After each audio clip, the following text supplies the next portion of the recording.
अमावस। दरअसल अमावस की रात अच्छाई और बुराई दोनों के लिए एक अवसर होती है, जिसमें कई लोग साधनाएं करके अपनी इच्छा अनुरूप शक्तियां प्राप्त करते हैं। तो दोस्तों, कहानी को पूरा सुनिएगा और डर का मज़ा लीजिएगा, और साथ ही साथ हमारे चैनल को सब्सक्राइब ज़रूर कर दीजिएगा। एक भयानक अमावस्या की रात एक औरत घने जंगल के बीच घोर साधना में लगी हुई थी। जंगल के चारों तरफ भेड़ियों के चिल्लाने की आवाज़ आ रही थी, लेकिन बिना किसी से घबराए ये औरत अकेले मंत्रों के जाप के साथ आग जलाकर अपनी साधना कर रही थी। जैसे जैसे समय बीतता जाता है, औरत उग्र होती जाती है। वो अपनी जगह से ऊपर उठने लगती है। उसके सामने की आग उसके साथ ही ऊपर उठती जा रही थी, और देखते देखते आग की लपटें आसमान को छूने लगती हैं, और वो औरत ज़मीन पर नीचे गिर जाती है और कुछ ही पलों में उठकर खड़ी हो जाती है। अमावस्या की काली रात के प्रभाव की वजह से उसने रूहानी शक्तियाँ प्राप्त कर ली थी, और अब वो तैयार थी अपना प्रतिशोध लेने के लिए। दरअसल ममता 6 माह पहले शादी करके गांव से शहर आई थी। वो अपने पति के साथ एक किराए के मकान में रहती थी। ममता घरेलू महिला थी। वो ज़्यादातर समय घर के कामों में लगी रहती थी। ममता के पति बैंक में एक क्लर्क थे। उनका नाम सुरेश था, और सुरेश के बॉस उसे उसके काम की वजह से बहुत पसंद करते थे। सुरेश एक अच्छा कर्मचारी था। वो पूरी जिम्मेदारी से अपने साथ साथ अपने सहकर्मियों का भी काम करवा दिया करता था। उसका स्वभाव बहुत ही संकोची था, इसलिए वो किसी को भी मना करने में हिचकिचाता था। एक दिन उसके बॉस उसे अपने चैम्बर में बुलाते हैं और कहते हैं कि तुम्हारी नई नई शादी हुई है और तुम कहीं बाहर नहीं गए हो। सुरेश को अपने बॉस की बात से खुशी होती है, और वो मुस्कुराते हुए कहता है, जी बॉस, अगले महीने अपनी पत्नी के साथ कहीं बाहर जाने का सोच रहा हूँ। बॉस अपने पर्स से कुछ पैसे निकाल कर सुरेश को दे देते हैं और कहते हैं, ये मेरी तरफ से तुम्हारे लिए है, जाओ मज़े करो। सुरेश पैसे लेकर घर आ जाता है। घर में ममता उसके लिए खाने की तैयारी कर रही होती है। सुरेश ममता को बताता है कि बॉस ने बाहर घूमने की इजाज़त दे दी है, हम अगले हफ्ते ही चलते हैं। दोनों बाहर जाने के लिए काफ़ी उत्साहित होते हैं। सुरेश के मोबाइल में अचानक बॉस का फ़ोन आता है, और वो कहते हैं, मैंने तुम्हारे घूमने के लिए एक कार बुक की है जो तुम्हें अच्छे से सारी जगह घुमाएगी। सुरेश अपने बॉस को धन्यवाद देता है और कहता है, बॉस आप क्यों परेशान हो रहे हैं, हम खुद ट्रेन से चले जाते हैं। लेकिन बॉस की जिद करने पर सुरेश उनका ऑफ़र मान लेता है। ममता सुरेश से कहती है, हमें कुछ सामान लेना होगा, चलो आज बाज़ार चलते हैं। अगले 2 दिनों में इन्हें निकलना है, इसलिए सुरेश बाज़ार जाने को तैयार हो जाता है। सुरेश और ममता बाज़ार जाकर अपने पसंद के कपड़े और खाने पीने की वस्तुएं खरीदते हैं। वो अपने सफ़र के लिए तैयार हो जाते हैं। बॉस की भेजी हुई कार दरवाजे पर आकर समय से खड़ी हो जाती है। सुरेश कार की डिग्गी में सारा सामान जमाता है, और दोनों कार में बैठकर निकल पड़ते हैं अपने रोमांचक लम्हों की ओर। खूबसूरत वादियों का मज़ा लेते हुए सुरेश और ममता गाने गुनगुना रहे थे। ड्राइवर गाड़ी चला रहा था। अचानक ड्राइवर गाड़ी का दरवाज़ा खोलकर बाहर कूद जाता है, और गाड़ी का संतुलन बिगड़ जाता है, जिससे गाड़ी पहाड़ी से नीचे जंगली रास्ते की तरफ मुड़ जाती है और तेज़ी से जाकर एक पेड़ से लटक जाती है। ममता और सुरेश ज़ोर ज़ोर से मदद के लिए चिल्लाने लगते हैं। तभी सड़क के ऊपर एक कार आकर रुकती है, लेकिन उनकी कार रोड से थोड़ा नीचे एक पेड़ के सहारे लटकी होती है। कार की आवाज़ सुनने से दोनों को लगता है कि अब शायद ये बच जाएंगे। तभी ऊपर से एक व्यक्ति बड़ी सी लकड़ी लेकर उनकी कार को ज़ोर ज़ोर से धक्का देने लगता है। ममता और सुरेश को कुछ समझ नहीं आता कि ये इन्हें बचाना चाहते हैं या मारना। अचानक सुरेश की नज़र अपने बॉस पर पड़ती है, जो कि रोड के किनारे खड़े होकर सिगरेट पी रहा होता है। सुरेश ज़ोर से आवाज़ लगाता है, बॉस हमें बचाइए। लेकिन सुरेश के बॉस एक बहुत बड़ा पत्थर लाकर कार के ऊपर पटक देते हैं, और पेड़ की लकड़ी टूट जाती है, जिससे कार खाई में जा गिरती है। खाई गहरी होने के साथ साथ जानवरों से भी भरी है।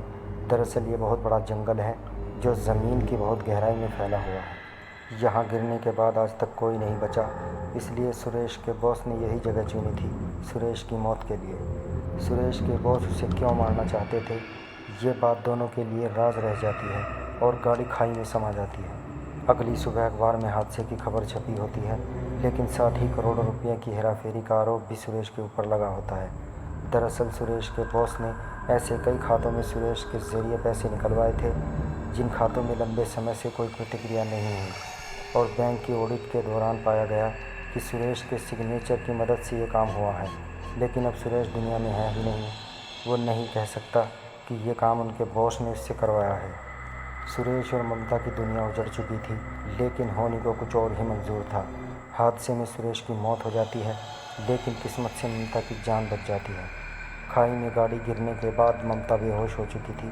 तभी एक जंगली व्यक्ति की नज़र इनकी कार पर पड़ती है और वो दोनों को कार से बाहर निकालता है। सुरेश मर चुका होता है, लेकिन ममता की सांस चल रही होती है। इसलिए वो उसके पति को छोड़कर ममता को अपने साथ अपने कबीले ले आता है। ये कबीला बहुत ही खूंखार वनवासियों का था, जो कि काली शक्तियों के स्वामी थे। वो ममता को अपनी औषधियों से कुछ ही दिनों में ठीक कर देते हैं। ममता उनकी भाषा समझने में असमर्थ होती है, लेकिन वो इशारों से बातों को समझा रही थी। वो सिर्फ इतना जानती थी कि उसके पति के बॉस ने ही उनकी जान ली है। अब वो बदला लेना चाहती थी। उसे कोई रास्ता नज़र नहीं आ रहा था। वो तय करती है कि इन्हीं के बीच में रहकर वो काली शक्तियाँ प्राप्त करेंगी और अपने दुश्मन का सर्वनाश करेंगी। और कहानी वहीं आ जाती है जहाँ से शुरू हुई थी। ममता घने जंगलों में काली शक्तियाँ प्राप्त कर चुकी थी और अब वो इतनी ताकतवर थी कि पलक झपकते ही वो किसी भी स्थान में पहुँच सकती थी। उसके साथ भूतों का पूरा समूह चलता था। उसके एक इशारे पर किसी भी व्यक्ति को खाक में मिलाया जा सकता था। ममता एक मॉडर्न लड़की बनकर बॉस के दफ्तर पहुँच जाती है। दरअसल ममता को सुरेश के बॉस ने कभी नहीं देखा था, इसलिए वो उसे पहचान नहीं पाती। लेकिन अब वो कोई साधारण लड़की नहीं, बल्कि काली शक्तियों की महारानी थी। उसे काली शक्तियों की वजह से पता चल चुका था कि आखिर बॉस ने उसके पति को क्यों मारा था। वो अपने पति को निर्दोष साबित करना चाहती थी और असली गुनहगार को सज़ा देना। ममता ने काली शक्तियों के प्रभाव से एक आकर्षित रूप धारण किया था, जिसे देखते ही सुरेश के बॉस मोहित हो जाते हैं। ममता बॉस से झूठ कहती है कि मेरे पिता के खाते में करोड़ों रुपया है, लेकिन वो खाता किसी और का होता है जो उस दुनिया से जा चुका था, और उसके बेटे भी उस खाते के बारे में नहीं जानते। लेकिन ममता को अपनी काली शक्तियों से उस खाते की जानकारी मिल जाती है, इसलिए वो उदाहरण की तरह उसी बैंक खाते का इस्तेमाल करती है। बॉस बैंक खाते का बैलेंस देखकर दंग रह जाते हैं। उन्हें लगता है कि अब लंबा हाथ मारने का मौका मिला है। तभी बॉस कहते हैं, जी मैडम, ये तो बहुत आसान है, लेकिन इसके लिए 50% मुझे चाहिए। ममता तुरंत हाँ कर देती है। तभी वो अपने एक क्लर्क को बुलवाते हैं और कहते हैं कि जाओ मैडम के खाते से पैसे निकालने की प्रक्रिया पूरी करो। क्लर्क बैंक में नया था। उसे बॉस की काली करतूत नहीं पता कि बॉस कैसे निर्दोष कर्मचारियों को गैरकानूनी तरीके से पैसे कमाने के लिए इस्तेमाल करके उन्हें जुर्म में फंसाता है। क्लर्क बाहर चला जाता है। इसी दौरान सारी बातें ममता रिकॉर्ड कर लेती है, ताकि उसे मरने से पहले अपने पति को निर्दोष साबित करने के सबूत हासिल कर ले। बॉस का आदेश पाते ही क्लर्क मुद्रा आहरण की प्रक्रिया प्रारंभ कर देता है और बॉस के चैम्बर में खूनी खेल शुरू हो जाता है।